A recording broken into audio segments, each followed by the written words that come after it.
Burt Williamson.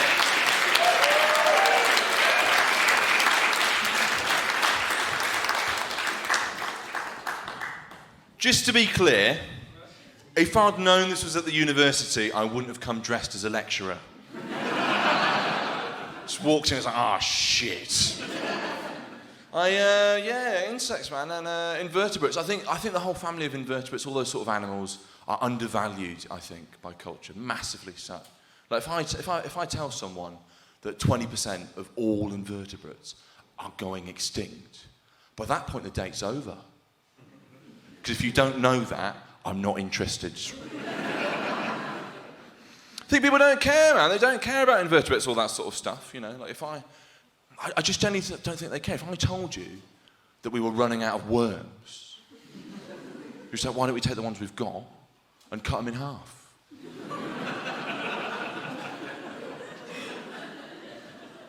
That's not true, by the way, that whole worm thing, that fact of them that if you cut it in half, they both live. That's not true. I don't know who started that rumour, who had anything to gain by setting up a wormspiracy. I think someone got a bit cocky and then accidentally killed a worm and had to make it all right. My theory is King Solomon. If you're familiar with King Solomon, he's a Bible figure from ages ago, way before the pandemic, and one day he was presiding in his court, just chilling out, and two women burst in with this one baby, both claiming to be its mother. And it fell to him to figure out whose child that really was. So he thought, okay, cool. What we'll do, right? We'll cut this baby in half each, hit the pub, call it a day. And the first woman was like, that is mental. And the second woman was like, I could go for half. But the woman who didn't want the baby to be killed and cut in half, it turned out that was the real mother, and King Solomon deduced that by saying, actually, the person who wanted the baby to live no matter what, that's the real mother. She clearly loves the baby the most. Give it to her. And the whole court by this point was going crazy. King Solomon the Wise had done it again. Everyone's whooping, everyone's cheering. All 700 of his wives and concubines were making out. Priests were getting annoyed because they're all married. That's a loophole. I think that's a big celebration. I think as that's dying down, his overconfidence came to a halt when after that, two men burst in, arguing over a worm.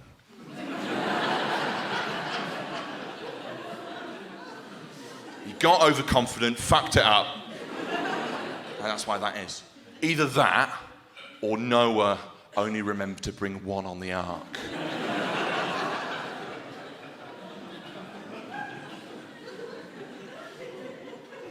I genuinely do think people underestimate insects and invertebrates. Particularly, there's so many species that are genuinely going extinct. If I told you that in this country, the narrow-headed ant, a crucial species, is on the verge of being no longer. People, no one cares, no one knows about it.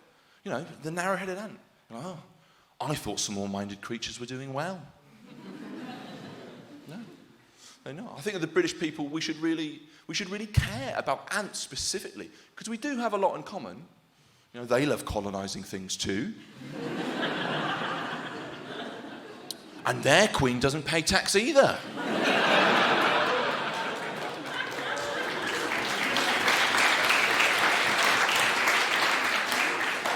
I knew you'd like that in Oxford. Yeah, very good actually, yeah.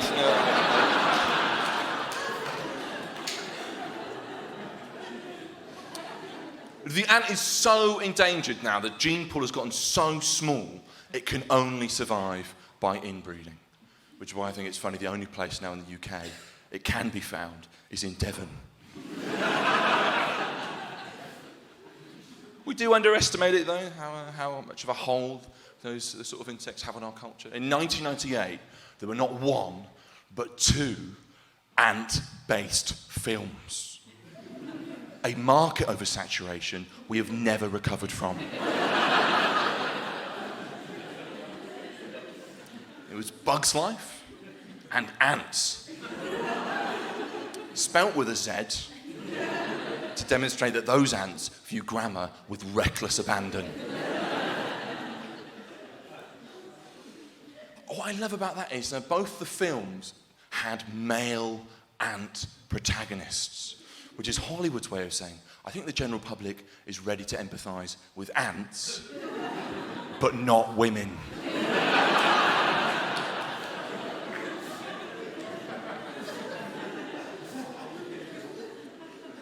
Both films as well chose to cast a big Hollywood actor to get the fans in.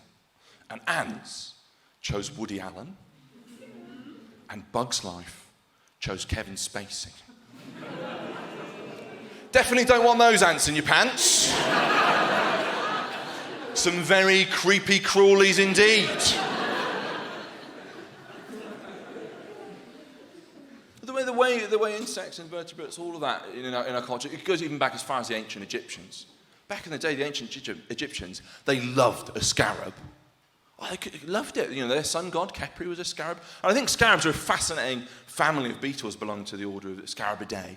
Incredible creatures. My favourite is there's one that only mates in blue habitats. It builds its home completely out of blue objects. The bluest mates it goes for, it's all fixated on the colour blue. It was discovered in 1965 by Monsieur Eiffel. You might know it by its Latin name, Scarabidae, Dabadee, Dabadai.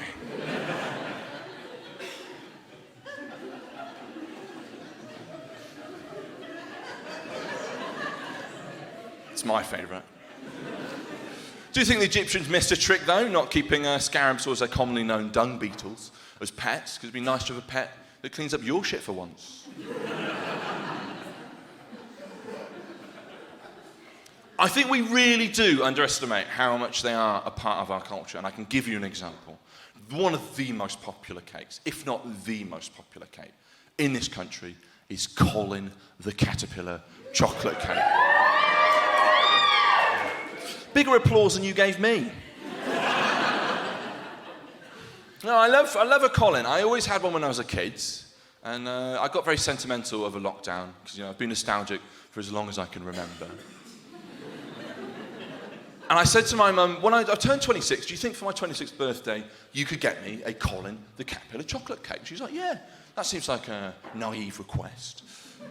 So she went out, and then a couple hours later she came back and she's like, but I wasn't able to get you a Colin the Caterpillar chocolate cake. I was only able to get you a female version of the cake, a Connie the Caterpillar chocolate cake. Is that all right? Now, yeah, wasn't all right. Because what they'd done to signify the sex of this chocolate cake, which up until this point I'd always assumed reproduced asexually.